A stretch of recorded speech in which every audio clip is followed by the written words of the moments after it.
이 시간 우리에게 주신 하나님 말씀은 민수기 21장 4절로 9절 말씀입니다. 구약 성경 230면에 있습니다. 민수기 21장 4절로 9절인데 저와 여러분이 한 절씩 교독하도록 하겠습니다.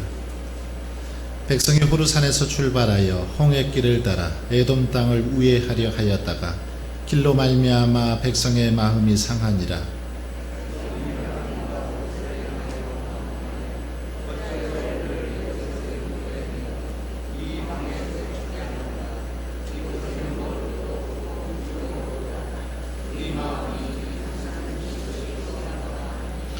여호와께서 불뱀들을 백성 중에 보내어 백성을 물게 하심으로 이스라엘 백성 중에 죽은 자가 많은지라.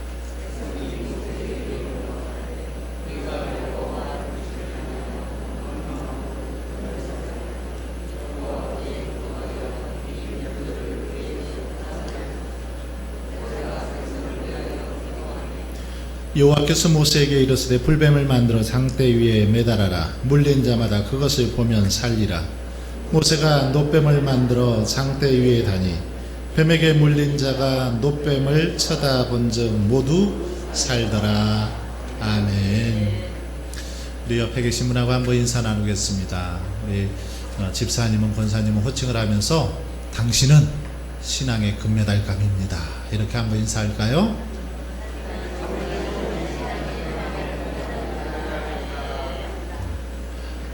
다 금메달을 따신 것 같아. 네, 금메달 다 따셨어요. 이렇게 오후 예배 드리기 힘든데 오후 예배도 사모하는 마음으로 나오신 여러분들이야말로 정말 금메달감이다. 하나님께서 그렇게 인정해 주시고 축복해 주실 줄 믿습니다. 우리가 지난번에 하나님께서 우리들이 이렇게 우리들을 주목하게 하시려는 그 방법에 대해서 살펴보았죠. 하나님께서 우리의 주목을 끄시는 방법. 지난번에 살펴보았는데 생각나세요? 생각나세요? 제가 주보 안쪽에다도 넣어놨어요. 그리고 화면에도 한번 띄워주세요. 첫 번째, 하나님께서 우리에게 주목을 끄시려고 어떤 방법을 쓰신다고 그랬어요? 첫 번째 방법이 우리를 불안하게 하시고, 갑자기 좀 불안한 마음이 들고 불안한 어떤 일들이 생겨날 때 이때는 하나님께서 우리가 하나님을 바라보게 하시는구나, 이렇게 생각하시면 된다라고 말씀드렸습니다. 두 번째 방법은 뭡니까? 두 번째, 하나님께서 주목을 끄시는 방법, 다른 사람의 말을 통해서. 그러니까 다른 사람 말을 어떻게 잘 귀담아 들어야 됩니다. 저 사람을 통해서 하나님께서 오늘 또 뭐라고 내게 말씀하실지, 하나님께서 어떻게 또 깨닫게 하실지 다른 사람들 말도 귀담아 들을 줄 알아야 된다는 겁니다. 세 번째는 뭐였습니까? 세 번째 뭐였어요? 뜻밖의 축복을 통해서. 다 나오잖아요. 주보에도 있고 있으니까 보고 크게 하세요. 괜찮으니까. 뜻밖의 축복이 주어질 때 이것은 내가 잘나고 능력이 있어서 이렇게 축복받은 거다, 교만해서는 안 됩니다. 뜻밖의 축복이 갑작스러운 어떤 복이 우리에게 굴러왔을 때, 갑자기 어떤 일이 잘 풀려가지고 땅을 샀다든지 로또에 당첨이 됐다든지 이러실 때 어떻게 해야 된다고요? 잘 됐다, 꽁돈 생겼으니까 이거 가지고 흥청망청 써야 되겠다, 이렇게 하시면 안 되고, 이럴 때는 하나님께서 더 하나님을 바라보게 하시는구나, 하나님을 더 의지하게 하시는구나, 이렇게 생각해야 된다라고 말씀드렸습니다. 네 번째 뭡니까? 응답되지 않는 기도를 통해서도 하나님께서 주목하게 하시더라는 겁니다. 간절히 부르짖어 기도했는데도 기도가 응답되지 않을 때, 이럴 때 더 하나님 앞에 기도하라 라는 사인으로 알아야 된다라는 것입니다. 지난번에 이 네 가지 우리가 살펴보았습니다. 오늘은 이어서 이제 다섯 번째는 한번 볼까요? 다섯 번째 뭐예요? 같이 한번 읽어보겠습니다. 실망과 좌절을 통해 우리를 주목하게 하신다. 실망과 좌절을 통해서 우리가 인생을 살아가다 보면 늘 형통한 날만 있으면 얼마나 좋겠습니까? 하지만 실망스러운 일을 겪기도 하고 좌절을 경험하기도 합니다. 그런데 바로 이때 하나님께 우리가 주목해야 된다는 것입니다. 이럴 때일수록 더 하나님을 바라보고 하나님께 집중해야 한다는 거죠. 출애굽한 이스라엘 백성들은 약속의 땅을 향해서 나아가죠. 가다가 이 가네스 바네아라는 땅에서 12명의 정탐꾼을 이렇게 가나안 땅을 탐지하려고 보냅니다. 12명의 정탐꾼이 40일 동안 탐지를 하고 오죠. 그 땅이 어떠한가, 그 땅에 사는 사람들은 어떤 사람이고, 또 그 땅에 있는 그런 식물들, 곡식들, 이런 것들은 어떤 것들이 있는지 조사를 하고 오도록 합니다. 그런 다음에 이제 돌아와서 보고를 하죠. 보고를 하는데 10명의 사람들이 뭐라고 보고를 합니까? 10명의 사람들, 그 땅에 있는 사람들 너무 강해서 도저히 우리가 이길 수 없습니다. 아마 그 땅 우리가 이렇게 정복하려 갔다가는 우리가 아마 그들의 밥이 되고 말 것입니다. 메뚜기 때와 같은 그런 존재에 밖에 안 된다라는 거죠. 그러니 도저히 우리는 그 땅을 취할 수 없다. 이렇게 10명이 보고를 하는 겁니다. 그러자 그 보고를 듣던 많은 백성들이 그 말에 실망을 하게 되죠. 좌절을 하게 됩니다. 아니 고생해서 죽을 고비를 다 넘고 지금 이제 가나안 땅을 목전에 두고 여기까지 왔는데 그 땅에 들어갈 수 없다니 얼마나 이 실망감, 좌절감이 컸겠습니까? 이루 말할 수 없었습니다. 그래서 원망하고 불평하는 걸 볼 수 있죠. 왜 우리를 여기까지 불러내서 여기서 죽게 하느냐고 불평하고 원망하죠. 그러나 이 여호수아와 갈렙은 다른 그 보고를 합니다. 그 땅에 있는 사람들 비록 강하지만 하나님께서 우리와 함께 하시면 그들은 우리 밥입니다. 우리가 능히 이길 수 있습니다. 올라가서 취합시다. 그렇게 보고를 했던 걸 볼 수 있습니다. 어쨌든 이 10명의 잘못된 그 보고 때문에 이스라엘 백성들은 광야에서 그 땅을 이렇게 탐지했던 하루를 1년으로 계산해서 40년 동안 유리방황하게 되는 것을 볼 수 있습니다. 그리고 합평을 했던 모든 사람들 40년 동안에 다 죽게 되는 걸 알 수 있습니다. 그들은 이렇게 이제 하나님 앞에 심판을 받고 고생을 하고 나서야 깨닫습니다. 뭐라고 깨닫습니까? 민수기 14장 40절에 보시면 이렇게 말씀하고 있습니다. 아침에 일찍이 일어나 산꼭대기로 올라가며 이르되 보소서 우리가 여기 있나이다. 우리가 여호와께서 허락하신 곳으로 올라가리니 우리가 범죄하였음이니이다. 뒤늦게서야 하나님께서 허락하신 곳 이제 올라가겠다라고 말하면서 우리가 잘못했다, 우리가 범죄했다, 그렇게 뒤늦게야 후회하고 깨닫는 그런 모습을 볼 수 있습니다. 이들은 실망을 통해서 좌절을 통해서야 하나님을 바라보았다라는 거죠. 실망한 일이 그냥 없고 좌절한 일을 경험하기 전에 깨달았으면 얼마나 좋을까. 그런데 고생하고 나서야 이렇게 큰 어떤 좌절을 겪고 나서야 그때서야 깨닫고 하나님 앞에 하나님을 주목하고 있는 걸 볼 수 있습니다. 여러분, 우리들은 그런데 이렇게 좌절하게 되면 오히려 하나님을 바라보기보다는 원망과 불평을 또 할 때가 많습니다. 그나마 좌절할 때라도 보면 그래도 괜찮을 텐데 좌절을 겪고 실망을 겪으면서도 여전히 하나님을 향해서 원망하고 불평을 터뜨릴 때가 많이 있더라는 거죠. 욥의 아내를 한번 보세요. 욥기에 보면 욥이 어느 날 이렇게 하나님께서 마귀에게 시험할 수 있도록 권한을 주시면서 욥의 모든 재산이 다 풍비박산이 나죠. 자녀들이 죽고 욥의 몸도 병이 들었습니다. 그때 재앙을 받고 괴로워하고 있을 때 욥의 아내가 뭐라고 욥을 조롱합니까? 뭐라고 조롱하냐면 당신이 그래도 자기의 온전함을 굳게 지키느냐, 하나님을 욕하고 차라리 죽으라, 이렇게 욥을 향해서 분통을 터뜨리고 있는 그런 모습을 볼 수 있습니다. 어려움에 처할 때 오히려 하나님을 찬송하고 하나님께 집중해야 되는데 오히려 분통을 터뜨리는 그런 사람들도 있더라는 겁니다. 욥의 아내와 같은 사람도 있더라는 거죠. 그런데 놀랍게도 정직하고 순전했던 욥은 그 아내의 말에 이렇게 대답을 하죠. 뭐라고 대답하냐면 우리가 하나님께 복을 받았은즉 화도 받지 아니하겠느냐.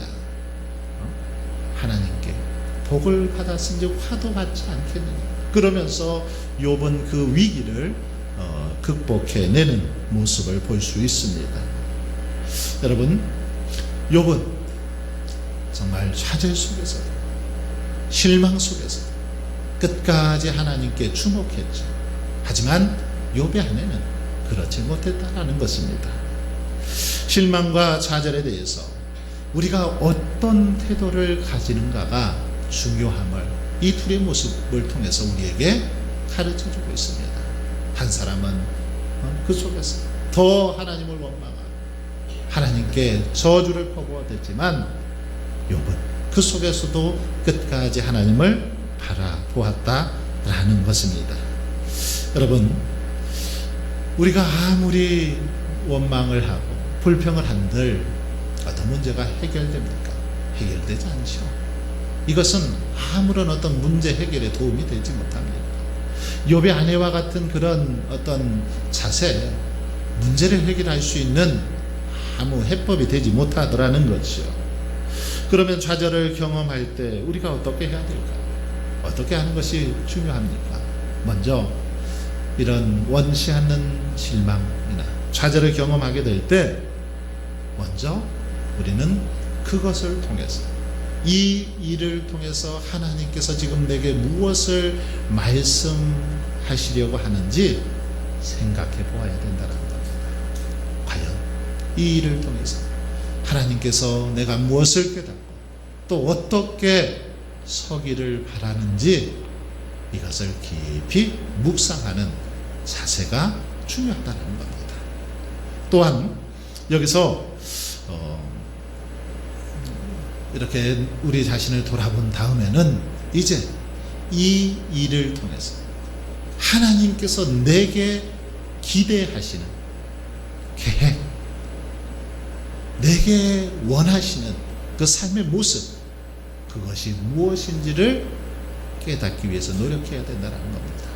그래서 이것을 통해서 더 하나님께 영광을 돌리고 하나님을 높이는 삶을 살아간다라면 실망과 좌절이 오히려 우리에게 전화위복의 기회가 될 수 있다라는 사실입니다. 이렇게 하나님께서는 실망 또는 좌절이라는 그런 환경을 통해서 우리를 주목하게 하시더라는 거죠. 그리고 이제 6번째 보겠습니다. 6번째. 자, 같이 한번 읽어보겠습니다. 시작. 어떤 특수한 환경을 통해 하나님께 주목하도록 하시죠.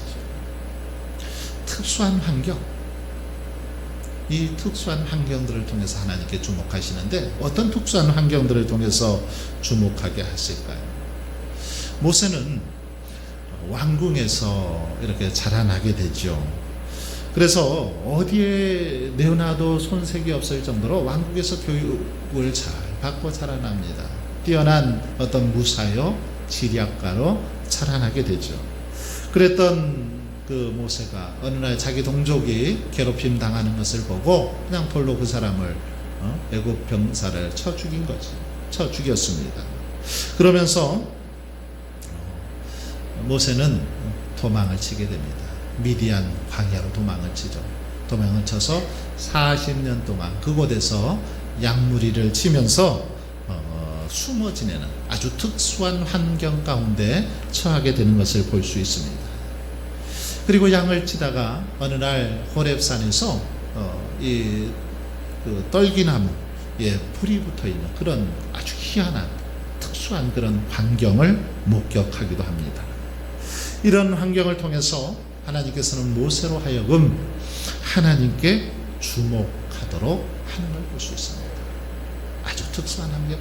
잘 그렇게 양국에서 순탄하게 생활하다가 갑작스런 그런 일을 통해서 또 아주 특별한 현상을 통해서 기적을 통해서 하나님께 주목하도록 하시더라는 것이죠. 그렇다면 어떤 특수한 환경을 통해서 주목하게 하실까요?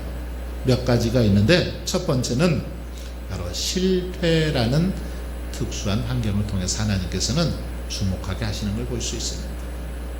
우리들에게 실패를 경험하게 함으로 하나님께 주목하게 하시더라는 거죠. 어떤 사람들은 평생 단 한 번도 실패를 경험하지 않고 그냥 어려서부터 아주 순탄한 그런 삶을 살았던 사람들도 있습니다. 그런데 어느 순간 갑자기 큰 실패를 당하게 되죠. 그 실패를 당하면서 그의 인생이 새롭게 변화되는 그런 모습들 많이 보지 않습니까? 바로 실패를 통해서 이 실패라는 특수한 환경을 통해서 하나님께 주목하도록 하시는 걸 볼 수 있습니다.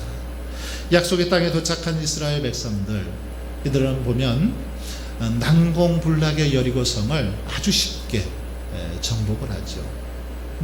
그냥 어떻게 보면 싸움 한번 해보지도 않고 나팔을 불면서 성 7바퀴 이렇게 돌면서 그걸로 그냥 여리고성을 정복하지 않습니까?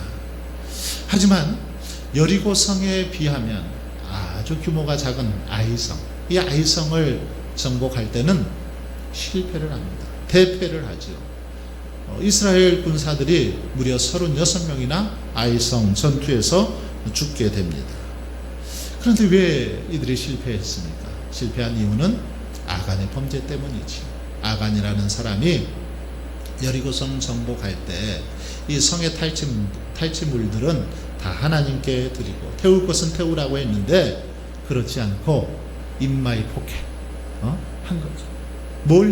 몰래 감추어 두었습니다. 시나이산이라는 아주 고급 외투 한 벌을 몰래 감추어 두었습니다. 뿐만 아니라 은 200세겔을 감추었죠. 그리고 50세겔 무게의 금덩어리를 몰래 감추었습니다. 바로 아간의 이 범죄 때문에 이스라엘 백성들이 꽤 크게 패하게 되었다라는 것입니다. 뿐만 아니라 아이성을 치러 갈 때 이스라엘 백성들은 하나님께 묻지 않았습니다. 여리고성을 치러 갈 때는 하나님께 묻고 하나님의 명령에 따랐는데 아이성을 치러 갈 때는 이제 여리고성을 정복했으니 그것쯤이야 하는 교만한 마음 가지고 자기들 멋대로 나아가다가 대패했던 거지. 그래서 아이성에서 많은 백성들이 죽고 백성들의 마음이 물 녹듯이 녹게 되었다. 이 마음속에 갑자기 막 두려움이 확 엄습해 왔다라는 것입니다. 강하고 담대했던 마음이 두려움과 불안과 염려로 가득하게 되었다라는 것이죠.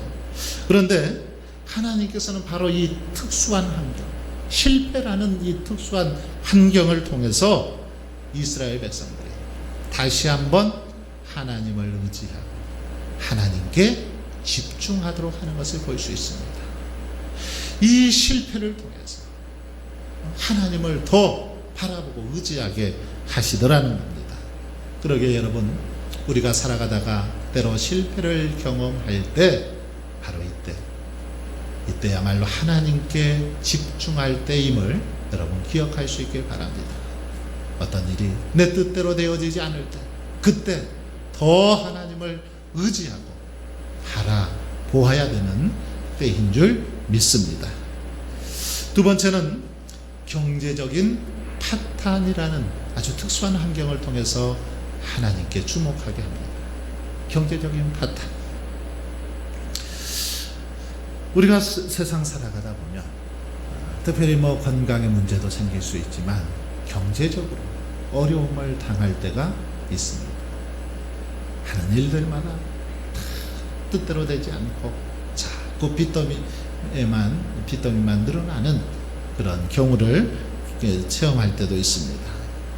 사사기 6장에 보면 이스라엘 백성들은 미디안 백성들과 아말렉 사람들 그리고 동방 사람들의 괴롭힘을 당하게 되는데, 이스라엘 백성들이 이 파종을 잘 해놓으면 이 사람들이 와가지고 그냥 다 짓밟아 버리는 것입니다. 칼을 들고 쫓아와서 그냥 짓밟아 버리고 또 추수할 것도 그냥 다 이미 가져가 버리죠. 그래서 농사를 지을 수도 없고 모든 식물이나 양이나 소나 낙이 또 잡아가는 바람에 먹을 것이 하나도 없었다라는 겁니다. 이들은 생명을 부지하기 위해서 보면은 산속의 구멍이나 굴 속에 들어가서 숨어야 하는 그런 지경에까지 이르는 걸 볼 수 있습니다. 이렇게 큰 어려움에 처했다는 것, 먹을 것이 없는 상황, 큰 피해를 통해서 도저히 입에 풀칠도 할 수 없는 그런 상황에 놓이게 함으로 어떻게 합니까? 비로소 하나님께 부르짖게 만들죠. 그런 어려움이 처할 때에 이스라엘 백성들은 하나님 앞에 부르짖어 기도하고 하나님을 의지하는 것을 볼 수 있습니다. 이렇게 뜻하지 않는 그런 경제적인 어려움, 파탄을 통해서 우리를 주목하게 하시더라는 거죠. 그리고 세 번째는 비극이라는 아주 특수한 환경을 통해서 주목하게 합니다. 비극. 하나님께서는 우리들에게 비극적인 상황들을 이렇게 주실 때가 있습니다. 민수기 오늘 본문 읽었던 본문에 보면 이스라엘 백성들이 하나님과 모세를 원망을 하죠. 하나님과 모세를 원망하다가 하나님께서 심판을 하십니다. 어떻게 심판하십니까? 불뱀을 이렇게 보내서 불뱀에 물려 죽게 하시는 걸 볼 수 있습니다. 이때 하나님께서는 모세에게 놋뱀을 만들어서 장대 위에 이렇게 달아두라고 합니다. 그리고 놋뱀을 바라보는 자들마다 다 살아나게 하시는 그런 모습을 오늘 본문에서 볼 수 있는데, 여러분, 바로 이런 비극, 이 비극을 통해서 장대 위에 달린 놋뱀을 바라보는 것처럼 하나님을 바라보고 예수 그리스도를 바라보게 하더라는 겁니다. 그래서 우리에게 어떤 비극이 생길 때, 그때 이때야말로 하나님께서 더 하나님을 바라보라고 하시는구나, 그렇게 우리는 알고 더 하나님께 집중해야 될 줄 믿습니다. 마지막으로 하나님께서는 병과 고통이라는 그런 특수한 환경을 통해서 또 하나님을 바라보게 하시는 걸 볼 수 있습니다. 건강한 사람이 갑작스럽게 병에 걸리기도 합니다. 또 갑작스러운 고통을 경험하게 하시더라는 거죠. 원인도 모르고 왜 그러는지 갑작스럽게 건강하던 사람이 하루아침에 그렇게 병에 걸리고 쓰러지는 경우들도 있더라는 거죠. 그런데 이럴 때마다 우리는 하나님께서 나를 사랑하셔서 내가 하나님을 떠나지 않고 하나님께 집중할 수 있도록 하시는구나 생각해야 된다라는 거죠. 히스기야를 한번 보세요. 히스기야는 참 경건한 왕이었죠. 경건한 왕이었는데 그가 아수르와의 전쟁에서 대승을 거둡니다. 크게 이기면서 어떻게 됩니까? 교만하게 됩니다. 자기가 잘나서 자기가 능력이 있어서 이긴 줄 착각했던 거죠. 그러자 하나님께서는 히스기야에게 병을 들게 하시는 걸 볼 수 있습니다. 하나님께서 그를 사랑하셨기 때문에 그를 또 이렇게 병들게 하신 거죠. 그런데 히스기야는 병들었을 때 어떻게 합니까? 하나님 앞에 무릎을 꿇죠. 무릎을 꿇고 하나님을 향해서 간절히 부르짖어 기도하는 것을 볼 수 있습니다. 얼굴을 벽으로 향하고 심히 통곡하며 하나님 앞에 부르짖었다라고 성경은 그렇게 말씀하고 있습니다. 자신에게 질병의 고통이 다가왔을 때 히스기야는 하나님 앞에 간절히 기도했다라는 것입니다. 하나님께 집중했다라는 거죠. 외면했던 하나님을 다시 주목하고 기도했습니다. 그럴 때 하나님께서 히스기야의 기도를 들으시고 15년의 생명을 연장시켜 주셨던 걸 볼 수 있습니다. 여러분, 이처럼 하나님께서는 병과 고통이라는 특수한 환경을 통해서도 우리로 하여금 하나님께 주목하도록 하시더라는 사실입니다. 사랑하는 성도 여러분, 이렇게 하나님은 여러 가지 방법들을 통해서 우리를 하나님께 주목하도록 하시는 걸 볼 수 있습니다. 여러 가지 우리 인생 가운데 일들을 통해서 더 하나님을 바라보고 더 하나님을 의지하도록 하더라는 거죠. 그러기에 우리는 어떤 일들이 이렇게 우리에게 일어날 때, 뜻하지 않는 어떤 문제가 생길 때 중요한 것은 바로 하나님께서 나로 하여금 하나님께 집중하도록 하시는구나, 하나님께 돌아서도록 하시는구나, 하나님께 더 주목하시도록 그렇게 하시는구나 믿고 더 하나님을 의지하고 하나님을 바라볼 수 있기를 바랍니다. 그래서 모든 어려움 속에서도 역경 속에서도 온전히 하나님만을 의지함으로 하나님께 영광 돌리며 하나님 약속하신 복을 마음껏 누리며 사시는 저와 여러분 되시길 주님의 이름으로 축원합니다.